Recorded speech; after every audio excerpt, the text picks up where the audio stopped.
ये तो लड़ाई क्या हुआ, सुनो उसको, लड़ाई क्या हुआ, एकदम व्यापक स्तर पर हो गया बहुत ज्यादा। तो जहां जहां पर बम गिरा मान लो, तो वहां पे जमीनें क्या हुई, बंजर हुई। पानी में पानी जो है वो कैसा हो गया, जहरीला हो गया, है ना। लोग, हवा में क्या हो गया, प्रदूषण फैल गया, जहरीली बारूद के जो गन होते हैं वो फैल गए। तो बहुत सारे, जिसकी वजह से बीमारियां भी होने लगी, बहुत तरह की बीमारियां भी हुई। और युद्ध एक तरह से यूं कह लो कि युद्ध खत्म नहीं हुआ, मतलब खत्म नहीं हुआ, ये लोग युद्ध खत्म करने पर मजबूर हुए, या इसलिए मजबूर हुए कि सैनिक ही नहीं बचा लड़ने के लिए। इतना इतना सैनिक मारा जा रहा है, नतीजा ये हुआ कि मतलब ये लोग युद्ध करने के लिए जो नए नए आर्मी भर्ती लेते हैं ना, तो वो उसको अभी बढ़िया से ट्रेनिंग भी नहीं दिए थे और घर से उठा उठा के ले जा रहे थे, चलो लड़ने के लिए, है ना, चलो लड़ने के लिए, मतलब कोई पीछे हटने को तैयार नहीं था। लेकिन इस युद्ध में इधर का जो हालत था ना थोड़ा खराब हो गया था, इधर का जो हालत था वो क्या हो गया था, खराब हो गया था, जिसमें से ऑस्ट्रिया हंगरी पीछे हट गया, तुर्की पीछे हट गया, लेकिन ये जो था वो डटा हुआ था, जर्मनी थोड़ा मजबूत था, ये डटा हुआ था। और अमेरिका तो युद्ध में था भी नहीं, ये तो इंटर किया 1917 में, लड़ाई कब से हो रहा है, 1914 से, ये घुसा 1917 में। इसके इंटर करने का रीजन था कि एक जहाज था जो ब्रिटेन से आ रहा था, है ना, ब्रिटेन से एक जहाज आ रहा था और समुद्र के रास्ते से आ रहा था। तो क्या हुआ ना, ये जो जर्मनी है उस जहाज को रोक करके डुबो दिया। उस जहाज में कुल 1853 यात्री थे, जिसमें से 128 यात्री जो है वो अमेरिका के थे।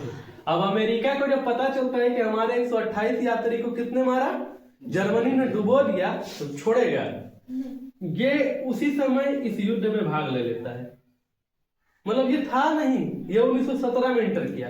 और दूसरा चीज कि रूस में उस समय रूसी क्रांति चल रही थी, पढ़ी होगी, रूसी क्रांति पढ़ी है ना, रूसी क्रांति चल रहा था, क्योंकि गृह युद्ध जैसे माहौल थे घर में। अब जब घर में ही लड़ाई चल रहा है तो हम बाहर वाला से कैसे लड़ेंगे। अब मान लो कि 4-5 भाई हैं, अब भाई पांचों, अब बाहर से भी लड़ाई हो रहा है, तो पांचों भाई आपस में लड़े हुए हैं और बाहर में भी 5 हुए हैं, तो हम किससे लड़ पाएंगे, पहले घर वाला ना देखेंगे, बाहर वाला तो फिर अकेले अकेले जाएंगे तो पिट देगा। तो यही हाल रूस का था। रूस का जो इंटरनली था वो माहौल अच्छा नहीं था, रूसी क्रांति चल रहा था, जिसकी वजह से रूस पीछे हट गया। तो नतीजा ये हुआ कि अमेरिका के इंटर करने से अमेरिका उस समय पावर बन के उभरा, महाशक्ति बन के उभरा। यानी कि अभी भी देखो महाशक्ति में कौन आता है, अमेरिका। क्यों, उसी समय से अमेरिका क्या हुआ, पावर बन के उभरा। इसमें जापान भी था इसका साथ देने के लिए, जापान भी इधर ही था, किसके साथ, मित्र राष्ट्र के साथ। तो अमेरिका उस समय इंटर हुआ। अब देखो यहां पर एक आता है कि एक चीज नोट करो, सेकेंड विश्व युद्ध कब से कब तक हुआ, 1939 से 1945 तक, है ना, याद है। वहां पर कुछ हुआ था, अमेरिका बम गिराया था, कहाँ गिराया था, जापान का कौन सा इलाका था, हिरोशिमा नागासाकी। जापान देखो इधर ही है, इसके साथ मिलकर लड़ा है फर्स्ट वर्ल्ड वॉर में। और सेकेंड वर्ल्ड वॉर में कहानी कुछ उलट जाता है कि यही अमेरिका इस पर एटम बम गिरा देता है ना। फर्स्ट वर्ल्ड वॉर में ये लोग एक साथ मिलकर केंद्रीय शक्ति के खिलाफ लड़े थे, लेकिन सेकेंड वर्ल्ड वॉर में कहानी कुछ उलट जाती है कि यही अमेरिका इस जापान पे एटम बम गिरा देता है ना। तो सेकेंड वर्ल्ड वॉर के बारे में जब हम लोग पढ़ेंगे, है ना, तो उसके बारे में भी जानने के क्या हुआ था। ये देखो हमें जब लड़ाई का कारण तो समझ में आ गया, लड़ाई खत्म होने का भी वजह समझ में आ गया कि नॉर्मली ये सब देश तो एकदम इनका तो हालत खराब हो गया था, ये लोग पीछे हट गए थे, है ना। जर्मनी तुम्हारा क्या है, हटने को तैयार नहीं था, लेकिन ये बाद में संधि कर लिया, समझौता कर लिया। क्या करता, अकेला क्या करता, तो रूस पीछे हट गया था क्योंकि इसके हालात सही नहीं थे घरेलू। अमेरिका उस समय शक्ति बन के उभर के सामने आया सबके सामने कि हम भी कोई पावर है ना। ये सारी कहानियां हो गई, जर्मनी भी पीछे हट गया। अब आता है कि अमेरिका जब पावर बन के उभरा तो उस समय मतलब बहुत ज्यादा ये कैपिटलाइज हो गया, कि बहुत बढ़ते चला गया, है ना। अब तुम्हारा आता है कि सेकेंड वर्ल्ड वार। तो सेकेंड वर्ल्ड वार के जन्मदाता किसको कहते हैं? हिटलर को। यहाँ एक कहानी आता है, हम एक पॉइंट हम लोग पढ़े थे कि ब्रिटेन और जर्मनी, हिटलर को जर्मनी का ना है, तो जर्मनी के सेना में हिटलर था और हिटलर पूरी तरह से घायल था। हिटलर पूरी तरीके से क्या था? घायल था, और इसको बचाने वाला ब्रिटेन का ही सैनिक था। मतलब घायल था, उसको बचाने वाला ब्रिटेन का ही सैनिक था, और ब्रिटेन का सैनिक उसको बचाया, और बाद में हिटलर जो है इसी को डंगाया, है ना, हिटलर, है ना। अच्छा, उस समय भारत किसका गुलाम था? ब्रिटेन का। तो हम लोग तो डायरेक्ट युद्ध में भाग नहीं लिए, लेकिन हमारे जो लोग थे वो ब्रिटेन की तरफ से इनके खिलाफ युद्ध किए थे। 13 लाख सैनिक गए थे भारत से लड़ने के लिए, है ना।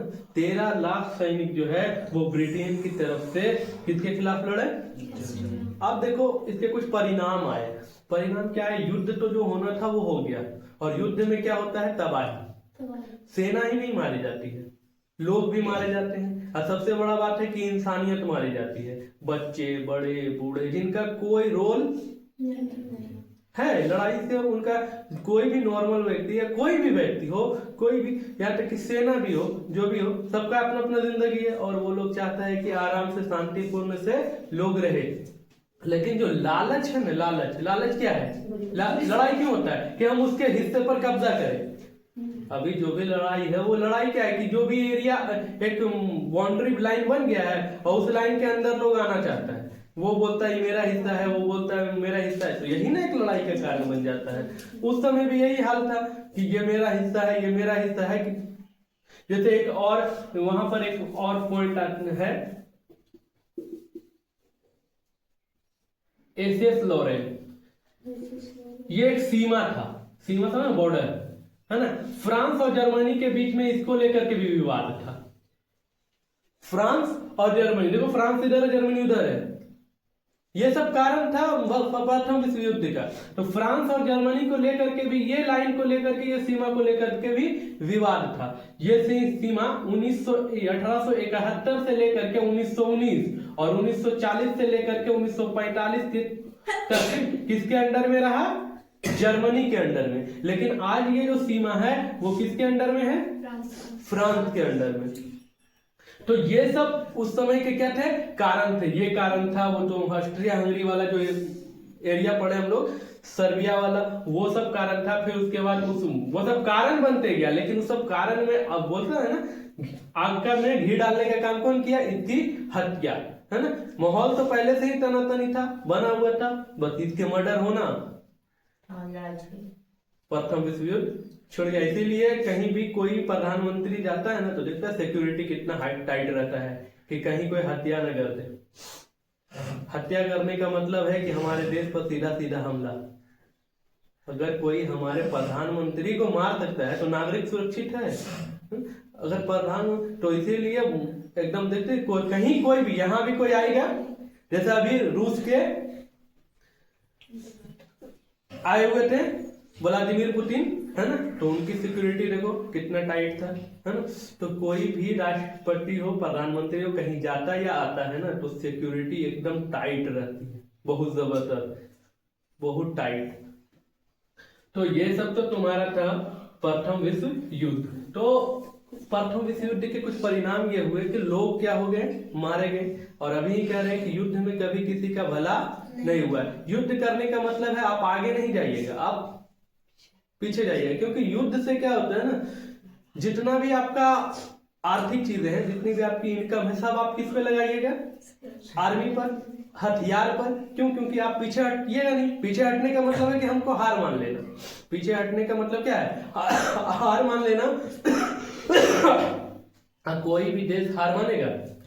जब तक जान है तब तक लड़ेंगे, है ना। लेकिन प्रथम विश्व युद्ध में क्या हुआ? ये लोग पीछे हट गए थे, जैसे हंगरी, ऑस्ट्रिया, तुर्की और जर्मनी जो है वो पीछे हटने को तैयार नहीं था, लेकिन अकेला पड़ने के बाद ये समझौता कर लिया।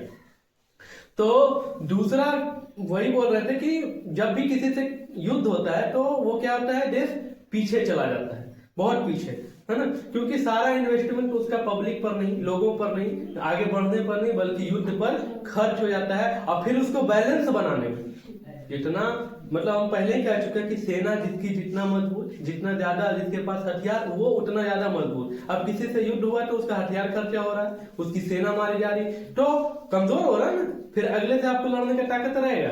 तो वो क्या होता है, उसको बैलेंस बनाने में उसका इनकम, उसका पैसा खर्च होता है, तो वो आगे ना बढ़ के फिर उसको बैलेंस बनाने में चला जाता है, यानी कि वो कमजोर बढ़ पाता है, आगे वो कमजोर हो जाता है एक तरह से।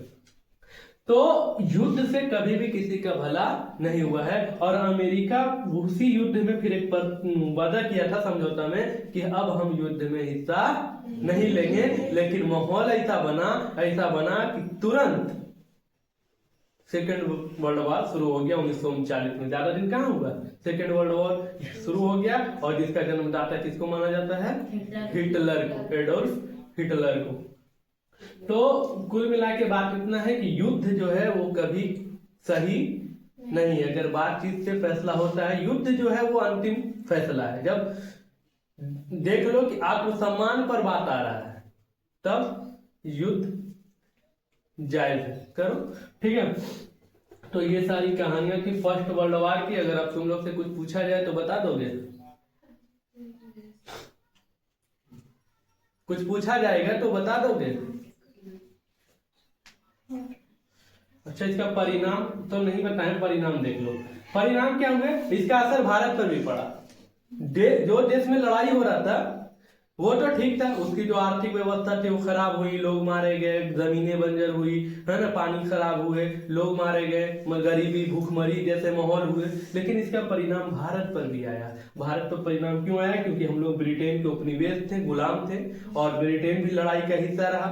तो ब्रिटेन क्या है, उसको अपने लोगों की खाद्य पूर्ति, यानी कि अपने लोगों का अनाज के लिए या अपने चीजों को बैलेंस करने के लिए, है ना, आर्मी बढ़ाने के लिए, आर्मी को मजबूत करने के लिए, आधुनिक हथियार बढ़ाने के लिए, ये किससे मांगता है, भारत से। भारत के लोगों को ज्यादा खटाता था, ज्यादा उपज करवाते थे, और फिर वो कहाँ लेके जाते थे, अपने देश को मजबूत करने में लगाते थे। जिसका कारण ये हुआ कि हम लोगों के यहाँ भी भूखमरी जैसी हालात हो गई, है ना, लोग मतलब बेरोजगार, क्या मतलब उनको काम नहीं मिल रहा है, मतलब बहुत ज्यादा ही दिक्कतें आने लगी लोगों को, लोग भूखों से क्या होने लगे, मरने लगे। तो हम लोग डायरेक्ट तो इसमें इन्वॉल्व नहीं थे, लेकिन इनडायरेक्ट हम लोग ब्रिटेन के साथ थे। क्यों, क्योंकि हम लोग किसके गुलाम थे, ब्रिटेन के। और इसका कारण भी था कि ब्रिटेन लोग बोला था कि हम अगर युद्ध जीत गए तो हम तुमको क्या करेंगे, आजाद कर देंगे। लेकिन युद्ध जीतने के बाद भी उन लोगों ने हम लोगों को आजाद नहीं किया। यही कारण था, जैसे ही सेकेंड वर्ल्ड वॉर हुआ तो हम लोगों ने उनका साथ नहीं दिया। नतीजा यह हुआ कि ब्रिटेन सेकेंड वर्ल्ड वॉर में बहुत ज्यादा कमजोर पड़ गया। देख लो 1945 तक सेकेंड वर्ल्ड वॉर चला और 1947 में हम आजाद हुए। क्यों, क्योंकि नतीजा ये हुआ कि ब्रिटेन जो है वो कमजोर पड़ गया था, बहुत ज्यादा ही कमजोर पड़ गया था। अब इसके पास इतनी सलाहियत नहीं बची थी कि हम लोगों पर ये कब्जा कर सके। बड़ी मार मारते हैं, वो समझ गया था कि अब यहाँ से इज्जत के साथ चला जाना अच्छा होगा, नहीं तो लोग मार मार के भगाएगा। इसीलिए वो लोग वहां इतना ही माहौल बना दिया था कि अंतरिम सरकार दे दिया था। धीरे धीरे उस तरह का कांग्रेस को माहौल बना दिया कि हम आप लोग को सरकार सत्ता सौंप के हम लोग क्या कर जाएंगे, चले जाएंगे। तो ये सब कुछ परिणाम थे जो भारत पे भी असर किया, बहुत ज्यादा असर किया। और इसी सेकेंड वर्ल्ड वॉर जब हुआ तो इसके कारण ब्रिटेन बहुत कमजोर भी पड़ा, जिसके वजह से हम लोग आजाद भी हुए। वजह बहुत सारे हैं, वजह तो सबसे ज्यादा है कि अगर ये कमजोर पड़ गया उस समय सेकेंड वर्ल्ड वॉर के दौरान तो हम लोग को बहुत ज्यादा पावर मिला, ताकत मिला, ताकि हम लोग, ये कमजोर हुआ तो हम लोग को पावर मिला, तो हम लोग इसमें क्या हुए, उस समय आजादी में ज्यादा से ज्यादा लोग आंदोलन किए। और ब्रिटेन समझ गया कि अब हम यहाँ नहीं टिक पाएंगे, क्योंकि ब्रिटेन की भी हालत खराब थी, अपना देश उससे संभल नहीं रहा था लड़ाई के कारण। तो दूसरे देश में वो कब तक कब्जा करता है, तो उसने इसी में भलाई समझा कि इज्जत के साथ सौंप दिया जाए और चला जाया जाए, नहीं तो अगर हम सौंपे नहीं तो अब भारत के लोग, अब हमारी स्थिति इतनी मजबूत नहीं है कि हम यहाँ को कंट्रोल कर सकेंगे, ये लोग मार के चूर देगा ना कि भगा देगा। चलो कुल मिला के कुछ समझ में आया। अब हम तुम लोग से पूछेंगे, परिणाम बता दीजिए।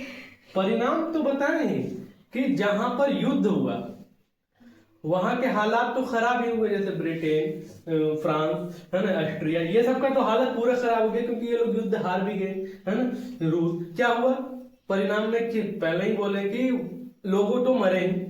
सबसे बड़ा दिक्कत है कि जब भी युद्ध होता है तो इंसानियत मारे जाते हैं। इंसानियत कहने का अर्थ है कि बच्चे बूढ़े जिसका कोई लेना देना नहीं, वो आम सी जिंदगी जीना चाहते हैं, लेकिन वो लोग क्या होते हैं, वो लोग भी इस युद्ध का हिस्सा बन के मारे जाते हैं। सैनिक भी मारे जाते हैं है ना, और जमीनें बंजर हो गई जिसके वजह से क्या हो गया, खेती में प्रॉब्लम हो गया, उपज में प्रॉब्लम हो गया, पानी प्रदूषित हो गया, हवा प्रदूषित हो गया, जिसकी वजह से बहुत सारी बीमारियां हो गई क्योंकि लड़ाई तीनों स्तर पे हो रही थी, जल थल और वायु में, तो वो हो गए। और इसके हम इनडायरेक्टली परिणाम भारत पर बताएं क्योंकि भारत उस समय ब्रिटेन का उपनिवेश था, गुलाम था है ना, तो वो अपनी आपूर्ति को पूरा करने के लिए, ब्रिटेन अपनी जरूरतों को पूरा करने के लिए भारत से ज्यादा उपज, चीजें, संसाधन ले जाया करता था, जिसका असर हम पर पड़ा। हम भूखमरी का नौबत आया, हमारी हालत खराब हुई, लोग भूखों से मरने लगे। ये सारे कारण भारत में हुए, जबकि भारत प्रथम विश्व युद्ध का हिस्सा डायरेक्ट नहीं था है ना। तो यही परिणाम था और उन लोगों के परिणाम तो खैर भयानक हुए, जमीनें बंजर हुई,